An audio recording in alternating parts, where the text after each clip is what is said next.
مان صاحب نے پی ٹی آئی کے نواز شریف کو کال آؤٹ کیا کہ انہوں نے احمدیوں کو اپنا بہن اور بھائی کر equal rights and religious freedom for all, and he's calling out Nawaz Sharif for calling them brothers and sisters?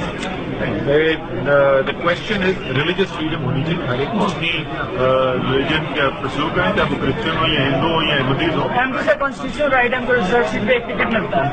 Ticket دے دی احمدیز کو اگر ریزرو سیٹ کے اوپر جو ٹکٹ ہے وہی میں بول رہا ہوں کہ پی ٹی آئی کہتی ہے کہ سب کو اپنی کانسٹیٹیوشنل رائٹ ملنی چاہیے. Ahmadis are Pakistanis, they are considered by the constitution to be minority Pakistani. جو مائنورٹی ڈپینڈ کرتا ہے the best candidate available, but اگر مائنورٹی سیٹ کے اوپر اچھا کینڈیڈیٹ احمدی ہے تو اس کو as a minority candidate ticket دینے میں کوئی حرج. اور کیا شاہ فرمان صاحب کے جو کامنٹس ہیں کہ بہن بھائی نہیں کہنا چاہیے احمدیوں کو پولیٹیکل ایشو، آئی تھنک اس کا اسٹیٹمنٹ ہے کہ آپ کسی کو کرسچن کو یا ہندو کو یا احمدی کو بھائی کہتے ہیں یا نہیں کہتے. علی محمد خان صاحب نے اسی طرح کامنٹس کیے تھے. عمران خان صاحب نے علی محمد خان صاحب بھی ووٹ کے معاملے کے اوپر کہا تھا کہ ہم احمدیوں کو یہ نہیں آنے امپورٹنٹ چیز کے اوپر نہیں آنے دیں گے. اس طرح کے کامنٹس نہیں.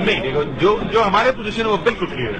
جو constitution we agree with the constitutional position right now, تو جو آئینی حقوق ہے ایز اے مائنورٹی بالکل جیسے کامنٹس تھے جو پارلیمنٹ کے اوپر کیپٹن صفدر نے جو تقریریں کی ہیں، مطلب انہوں نے پوری کوشش کی ہے کہ پاکستان کے اندر جو ہے افراتفری پیدا کی جائے.